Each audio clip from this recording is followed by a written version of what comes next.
বাবাকে দেখি না, আমি আর দিবস পালন করতে চাই না। আমি আমার বাবাকে ফেরত চাই।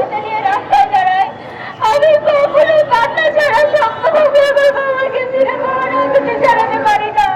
6 বছর ধরে হাজার বার এমন কোনদিন কাঁদছি যখন আমি বাবার ছবি হাতে দিয়ে না জানিয়েছি, বারবার শুধু আমার বাবাকে ফিরে পাওয়ার আকুতি জানিয়েছি, কিন্তু বিগত সরকার আমাদের কোনো আকুতি অনুরোধ শুনেনি, আমাদের স্বজনদেরকে আমাদের কাছে ফিরিয়ে দেয়নি।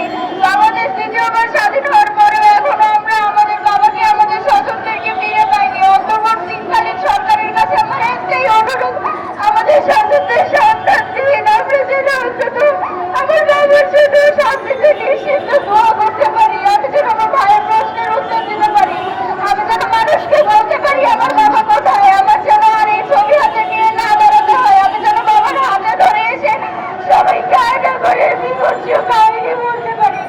পৃথিবীর ইতিহাসে এমন ভয়ঙ্কর আইনাগর যেন আর না হয়, স্বাধীন দেশে যেন আর কোনো মানুষ কম না হয়। আশা করি আপনারা সবাই সাহায্য করবেন আমাদের স্বজনদেরকে ফিরে পেতে। আসসালামু আলাইকুম। আজ 11 বছর হয়ে গেল আমি আমার বাবাকে দেখি না। সবাই বলে দেশ স্বাধীন হয়েছে, কিন্তু আমাদের জন্য দেশ স্বাধীন হয়নি।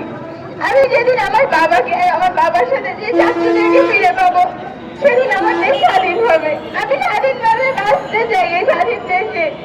আমি আমার বাবাকে নিয়ে স্বাধীনভাবে বাঁচতে চাই। আমার কাছে আমার বাবাকে ফিরিয়ে দেওয়া হোক। আমার চাচুরা, আমার বাবা সবাই আছে, আমি সবাইকে ফেরত চাই। যারা আমার বাবা সহ চাচুদেরকে গুম করছে, আমি তাদের বিচার চাই। আর আমাকে ফেরত চাই।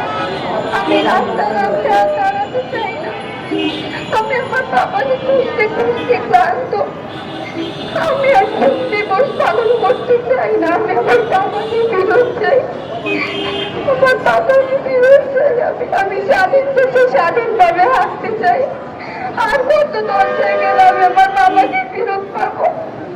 আমার বাবাকে ফিরিয়ে